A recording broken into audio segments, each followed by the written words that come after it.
রাজ্যে বিজেপি সরকারের বয়স পেরিয়েছে 2 মাস ছুঁই।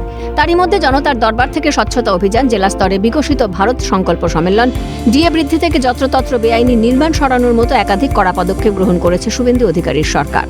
আর এই গোটা বিষয়টিকে স্বাগত জানিয়েছেন ভারত সেবাশ্রম সংঘের প্রধান কার্তিক মহারাজ। তাঁর কথায়, রাজ্যের প্রতিটি মানুষ সাহায্য করছে নতুন সরকারকে, সেই সঙ্গে বাঙালি হিসেবে তিনি গর্বিত বলে উল্লেখ করেন কার্তিক মহারাজ। এখনো পর্যন্ত সারা পশ্চিমবঙ্গের মানুষ ধন্যবাদ সাধুবাদ জানাচ্ছে। আমরা তো জানাবই। উনি এক একটা বাউন্ডারি ওভার বাউন্ডারি মারছেন, 4 ছক্কা মারছেন। আমাদের বাঙালি হিসাবে আমরা এখনো পর্যন্ত গর্বিত। সমস্ত মানুষ তাকে সাহায্য করেন, উৎসাহিত হচ্ছেন। অন্যদিকে ভোট প্রচারের সময় দেওয়া প্রতিশ্রুতি অনুযায়ী ক্ষমতায় আসার 6 মাসের মধ্যেই রাজ্যে অভিন্ন দেওয়ানি বিধি চালুর পরিকল্পনা ছিল বিজেপি সরকারের। তবে এই বিল এখনই পেশ করা হচ্ছে না। আপাতত এই সংক্রান্ত বিষয়ে একটি উচ্চ পর্যায়ের কমিটি গঠন হবে।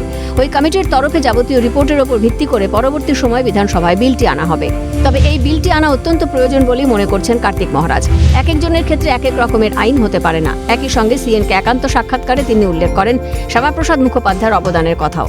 অবশ্যই এতদিন যাবৎ যে বৈষম্য, আর আমাদের এই যে ভারতীয় জনতা পার্টির যিনি প্রতিষ্ঠাতা জনসংঘের, আমাদের সর্বার পূজনীয় বরণীয় শ্রদ্ধেয়, যার জন্য আজকে পশ্চিমবঙ্গে আমরা ঘুরছি, ডক্টর শ্যামাপ্রসাদ মুখার্জি, তার জীবনদান, এক বিধান, এক নিশান, এক প্রধানের বার্তা নিয়ে। সুতরাং যে রাজনৈতিক দলই আসুক, তাদেরকে এই লক্ষ্য পূরণ করার জন্য আমাদের ভারতবর্ষের সমস্ত মানুষের জন্য একই আইন, একই বিধান হওয়া প্রয়োজন। আমরা খুব আনন্দিত হব, কারণ এখানে থাকলে এক একজনের জন্য এক একটা আইন হবে, তা হতে পারে। সিএনএ সাক্ষাৎকারে উঠে এসেছে বাংলাদেশে হিন্দুদের অত্যাচারের কথাও। বিশেষ করে চিন্ময় কৃষ্ণ মহারাজকে নিয়ে উদ্বেগ প্রকাশ করেন কার্তিক মহারাজ। এ বিষয়ে দ্রুত স্বরাষ্ট্র দপ্তরের সঙ্গে কথা বলবেন বলেও জানিয়েছেন তিনি। আমরা খুব চিন্তিত আছি চিন্ময়ানন্দ মহারাজের জন্য, যিনি এখনও জেলে রয়েছেন, প্রচুর অত্যাচারিত হচ্ছেন। একটার পর একটা জিতছেন, আবার আরেকটা আইনে তাকে অ্যারেস্ট করছেন। এই ব্যাপারটা নিয়ে দেখছি আমি ইমিডিয়েট স্বরাষ্ট্র দপ্তরের সঙ্গে কথা বলবো।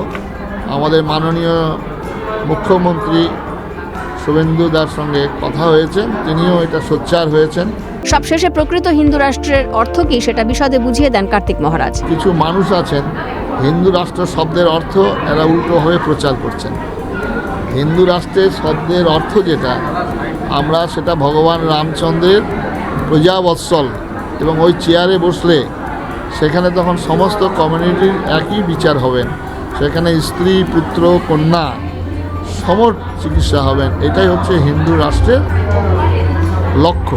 প্রসঙ্গত, সোমবার উত্তর 24 পরগনার পানিহাটির বিজেপি বিধায়ক রত্না দেবনাথের জনতার কার্যালয়ের শুভ উদ্বোধন হয়। সেখানে কার্তিক মহারাজের উপস্থিতিতে এক বিশেষ কর্মসূচির আয়োজন করা হয়। ক্যামেরা বিধান মাহাতোর সঙ্গে দীপাঞ্জনা সাউয়ের রিপোর্ট, ক্যালকাটা নিউজ।